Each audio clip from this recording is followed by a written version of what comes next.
Full first day on scene, and we have a lot to cover. In fact, we started the morning with a 2-hour meeting just to organize our investigative groups and walk through what we needed to accomplish today. Fortunately, the entire NTSB team has arrived. Like I said, yesterday we had significant delays with investigators getting here due to backups of TSA lines, and in fact I understand that this press conference had to move because the lines were actually wrapping around the building. But I do have a lot of investigative information to share today. First, as I mentioned yesterday, we were able to take possession of the cockpit voice recorder and the flight data recorder. That was at 9:57 a.m. Eastern Daylight Time.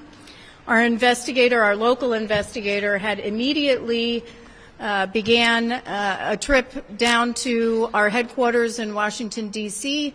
to take the CVR and FDR to our labs for downloading and for analysis. We do have some preliminary information to share from the final 3 minutes from the cockpit voice recorder. And again, I just want to say it's preliminary and is subject to change, and for that I'm going to turn that piece over to Doug Brazee. Thank you, Madam Chairwoman. The airplane was equipped with an Akron Aviation Model Survivor 2.5 cockpit voice recorder and an Akron Aviation Model FA2100 flight data recorder. The cockpit voice recorder contained more than 25 hours of good quality audio across 4 separate channels. The flight data recorder contained approximately 80 hours of data and recorded more than 400 parameters. The NTSB will convene a cockpit voice recorder group scheduled for tomorrow at the NTSB headquarters in Washington, D.C. to review the accident flight recording and produce a written transcript. The following is a summary of events captured on the cockpit voice recorder during the final 3 minutes of the recording. All times are referenced to the end of the CVR recording. 3 minutes and 7 seconds prior to the end of the recording, the approach controller instructed the airplane to contact LaGuardia Tower. At 2 minutes and 45 seconds, the flight crew lowered the landing gear. At 2 minutes and 22 seconds, the flight crew checked in with the LaGuardia Tower. At 2 minutes and 17 seconds, the LaGuardia Tower cleared the airplane to land on runway 4 and advised that they were number 2 for landing. At time 1 minute and 52 seconds, the flight crew set the flaps to 30 degrees. At 1 minute and 33 seconds, the flight crew set the flaps to 45 degrees. At 1 minute and 26 seconds, an electronic 1,000 call-out occurred from the enhanced ground proximity warning system, indicating that the airplane was 1,000 feet above the ground. At 1 minute and 12 seconds, the flight crew confirmed that the landing checklist was complete. At 1 minute and 3 seconds, an airport vehicle made a radio transmission to the tower, but that transmission was stepped on by another radio transmission, and the source of who made that transmission has yet to be identified. At 54 seconds, the flight crew acknowledged that the airplane was 500 feet above the ground and on a stable approach. At 40 seconds, the LaGuardia Tower asked which vehicle needed to cross a runway. At 28 seconds, Truck 1 made a radio transmission to the tower. At 26 seconds, the tower acknowledged that radio transmission. At 25 seconds, Truck 1 requested to cross runway 4 at taxiway Delta. At 20 seconds, the tower cleared Truck 1 and company to cross runway 4 at taxiway Delta. At 19 seconds, an electronic 100 enhanced ground proximity warning system callout occurred. At 17 seconds, Truck 1 read back the runway crossing clearance. At 14 seconds, an electronic 50 callout. At 12 seconds, an electronic 30 callout. And at that same time, the tower instructed a Frontier Airlines flight to hold position. At 11 seconds, an electronic 20 callout occurred. And at 10 seconds, an electronic 10 callout occurred. At 9 seconds, the tower instructed Truck 1 to stop. At 8 seconds, there was a sound consistent with the airplane's landing gear touching down on the runway. At 6 seconds, there was a pilot transfer of controls from one pilot to the other. And at 4 seconds, the tower again instructed Truck 1 to stop. At 0 seconds, the recording ended. Thank you, Madam Chairwoman. Mr. Brazy had mentioned that 6 seconds before the end of the recording, the pilot transferred controls.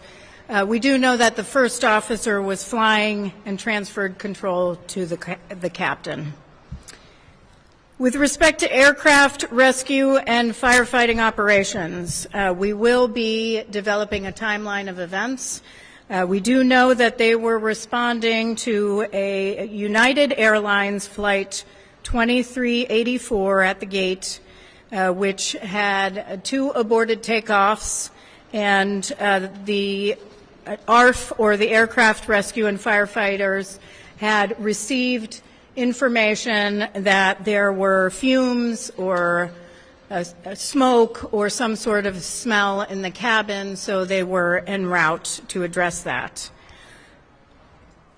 Truck 1, which Mr. Brazy had mentioned, had collided with the aircraft. We do know that there were other vehicles behind Truck 1 which did not begin to cross the runway. We have seen varying information about how many vehicles, so we need to verify that information, and we'll provide it at a later time.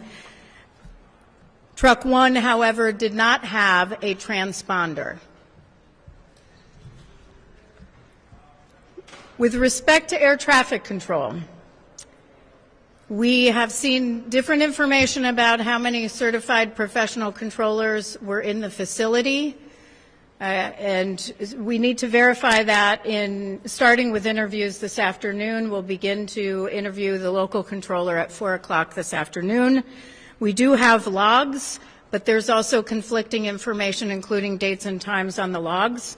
So now we have to go through that and rectify some of those inconsistencies. We do, however, know that there were 2 people in the cab, 2 people in the tower cab at the time of collision, the local controller and the controller in charge. Again, local controller and controller in charge. For those who may be watching and aren't familiar with aviation, the local controller manages active runways and the immediate airspace surrounding the airport. That local controller had signed on at 10:45, and the shift would have ended at 6:45 a.m. That doesn't mean that he was in position at 10:45, but that he had just signed in at 10:45 p.m. The controller in charge is responsible for safety of operations, all safety of operations. He had clocked in or signed in at 10:30 p.m., and that shift would have ended at 6:30 a.m. Again, that was signing in at 10:30 p.m. The controller in charge was also doing the duties of the clearance delivery position. The clearance delivery controller provides pilots with their departure clearance. It is not clear who was conducting the duties of the ground controller. We have conflicting information. We have some information saying it was the controller in charge. We have some information saying it was the local controller. The ground controller duties are that they manage all aircraft and vehicle movements on the taxiways, and that generally excludes active runways. So these two positions were combined into two positions. And what we do know is that that is in the standard operating procedures for LaGuardia. It's for the midnight shift. It's also common practice across the national airspace where you would have two controllers in the tower cab during the midnight shift. The midnight shift, as a reminder, is one that we have many times at the NTSB raised concerns about with respect to fatigue. Again, I do not know. I have no indication that was a factor here, but it is a shift that we have been focused on in past investigations. Now, we also know, as I had mentioned yesterday, that LaGuardia has ASDX. ASDX is a runway safety system which allows air traffic controllers to track surface movement of aircraft and vehicles. Yesterday I mentioned that we requested from FAA the ASD replay of the event. That is a replay of the display of information that would have been available in the tower cab. We also asked the Tech Center for the analysis of ASD. Their analysis shows that the ASDX system did not alert. The analysis, and I'm going to quote the analysis here. I will repeat it a second time. ASDX did not generate an alert due to the close proximity of vehicles merging and unmerging near the runway, resulting in the inability to create a track of high confidence. Again, the analysis is, quote, ASDX did not generate an alert due to the close proximity of vehicles merging and unmerging near the runway, resulting in the inability to create a track of high confidence. Now, I saw the replay, and there were two targets, so radar, because there's no transponder, you have radar. So two targets with radar returns on taxiway Delta.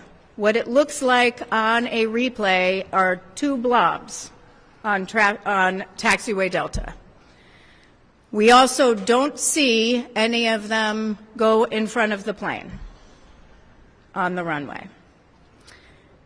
We do also know from the replay that the runway status lights were functioning according to the replay, but we still have to verify that with tech ops from the FAA. Now, I do want to address one thing, which is reports of distraction. I have seen a number of reports from press about distraction, whether there was distraction among controllers. Look, I would caution pointing fingers at controllers and saying distraction was involved. This is a heavy workload environment. You had a United Airlines flight. We still have to determine what happened at shift change, which was around 10:30. We have to determine who else was in the tower and the facility and available at the time. We know that controller was still on duty for several minutes afterwards. Normally, they would be relieved. We have questions about that. Was anybody available to relieve that controller? We don't know that yet. We also have questions about what else was occurring, what other traffic they were dealing with at the time. So one thing I will close with before I take questions is we rarely, if ever, investigate a major accident where it was one failure. Our aviation system is incredibly safe because there are multiple layers of defense built in to prevent an accident. So when something goes wrong, that means many, many things went wrong. And so here, that's why we're here. We're here to prevent this from reoccurring, prevent this from happening again. And that's going to take some time. So with that, I will take questions. I ask that you raise your hand, state your name and your affiliation.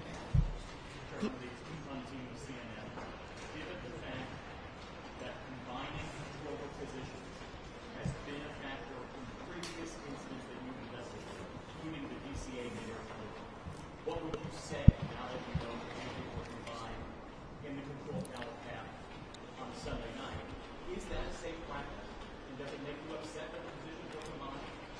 So there's a little bit of a difference in the question is on combining positions, because we saw the combining of positions in the mid-air collision that occurred near Ronald Reagan Washington National Airport about a year ago. Our understanding right now, and again this is preliminary and subject to change, our understanding is that in the DCA midair there were procedures followed, a list like traffic volume, staffing available, training, workload that was considered in order to combine positions like the helicopter position and the local control position in DCA. In this situation for the midnight shift, it is standard operating procedure that they only have two on duty, and those two perform the duties of other controllers. That is our understanding right now. However, we're going to further dig into that as part of our investigation. Certainly, I can tell you that our air traffic control team has stated this is a problem, that this is a concern for them for years, that they have had this concern for quite a long time. I can understand it's a concern, especially if there's a heavy workload.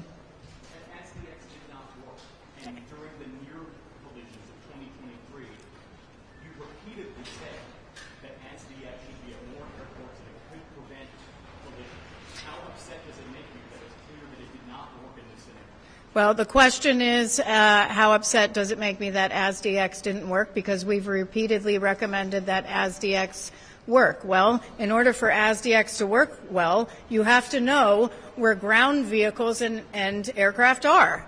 So in this case, that vehicle did not have a transponder. And it would have been helpful when you have a radar,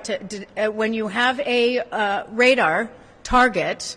It does not provide you with the information that you need like it would for an aircraft as a controller. Yes. Jackson Brosco with Canada. Is there any indication from the voice panel reporters that the pilots saw the fire truck or where they were on the runway? Is there any indication from the CVR that the pilots saw the fire truck on the runway? I don't have information at this time on that. However, we are doing further analysis on our cockpit voice recorder. We have a group that we have formed that will analyze the CVR, and part of when they analyze is they will talk in the group about what they're hearing, what they've heard, any sort of background noises, and we'll provide a transcript, and then we'll release that publicly, so we'll know more then.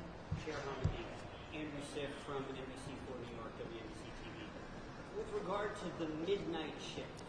Is it literally a midnight shift that you expressed concerns about in the past, or is it sort of that later shift when there's typically less traffic at an airport? The reason I ask it is around this time, late at night on a Sunday night at LaGuardia, there's still lots of arrivals. To that degree, does that raise questions about the protocol and staffing here at this airport? Well, so the question is about the shift, and are we just concerned about that shift in the past, or would there be other shifts, and does it make sense to have two controllers in the cab with such a busy airport, and this be sort of standard operating procedures and common practice across the national airspace? I think I restated it accurately and have now forgotten what you asked me. But on your standard operating procedure, on the standard operating procedures, look, LaGuardia is 900 flights, I believe, per day. That's pretty substantial. It's not the same as other airspace or other airports across the national airspace. That's certainly something we will look at as part of this investigation. How that would that make sense? You know, why would that make sense at LaGuardia? We will. That is part of our analysis in this investigation. And what was the other one?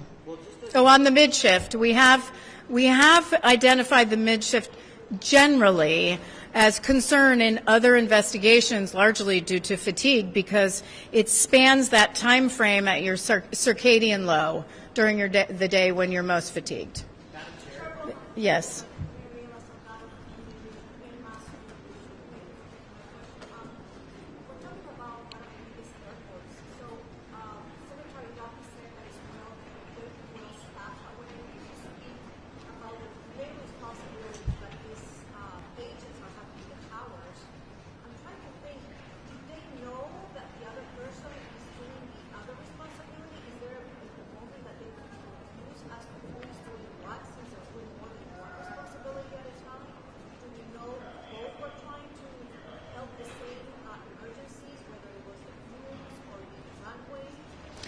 The question was, could there potentially be confusion among the two controllers of who's having what discussion, and could it be that they were both having the same communications, or different communications, or conflicting information communications, since they're doing more than one job? I can't answer that right now because that's something we have to investigate as part of this accident scenario. Those are the exact types of questions that we'll ask when we interview the controllers, both the two that were in the cab at the time and the other controllers that may have been on duty, either and include previously or after that. One thing I want to do is come back to something that Pete asked about, which is controllers and the information they should have, and ASDX and our past recommendations. Controllers should have all the information and the tools to do their job. All the information they need. We've recommended ASDX, but you have to have information on the ground movements, or, whether that's aircraft or vehicles moving on the airport, in taxiways, on runways. They should have all the information. This is 2026. The Secretary talks about upgrading our air traffic control system. We have an old air traffic control system. This is why he talks about that. We need to upgrade, but we also need to improve safety across the airspace. It's not just air traffic control, it's safety all around. Yes? Chairperson, Matt Chase again from Newsday. I'm wondering, first, is it common for ground vehicles to have transponders? And second, what does it mean that a radio transmission was stepped on? Okay. With respect to transponders, the question is it common for ground vehicles to have transponders? I don't have the latest figures on that. I would suggest speaking with the Federal Aviation Administration on that, or you can contact Eric and we'll get back to you on numbers. Should they? That's something we'll determine as part of our investigation. I will tell you that not having a recommendation, yeah, they should. Even though we don't have a recommendation, air traffic controllers should know what's in, before them, whether it's on airport surface or in the airspace. They should have that information to ensure safety. Now, that's not an NTSB recommendation, so I want to be clear. But it could be. We don't know. And your other question on stepped on, the communication was stepped on, it means it may have been a mic key or some sort of interference or interruption of the transmission. Because somebody else on the other, why would that be significant? He was asking the question on what does stepped on mean with respect to communications. That would be significant because that would mean that somebody may not hear the other part of that communication. Yes, sir? No. Oh, go ahead. If I may, thank you. Does the data recorder give any indication that the pilots made any attempt at evasive action? And you're probably asking about the flight data recorder. We don't have information, the download from the flight data recorder yet. That group, I believe, is getting together today to start going through the data. We do have good data, but they're going to start looking at it today, and we'll provide further information down the line. You and then you. Similar to that question, Dave Schwimmer, New York Times. Was there any evidence that the truck tried to swerve or brake crossing the runway? I'm sorry, I didn't hear you. Confirm the names of the pilots who died? Can I confirm the names of the pilots who passed away? No, I would refer you to the New York City Chief Medical Examiner. We don't confirm any fatalities, injuries, or names. And your other question? The truck, did it turn and brake? Any evidence? With respect to the truck, did the truck turn and brake? I've probably seen the same CCTV video that you have. We have to do some further investigation on that, including interviews of both firefighters that were on board. And right here.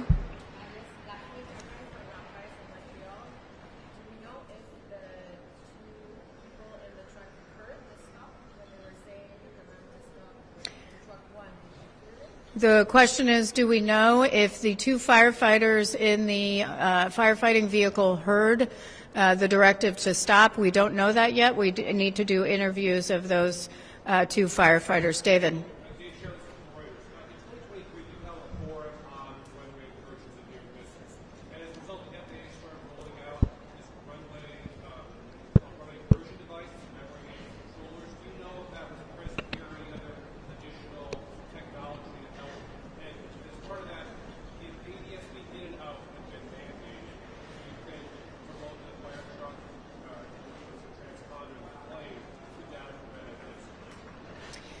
The first question on other technology that would have been available to alert to the controllers, I don't have that to provide at this time. Our investigators have to begin their analysis. Again, this is our first full day on scene, and we're not even through the day, but we will have more information on what types of technology might have been available to them.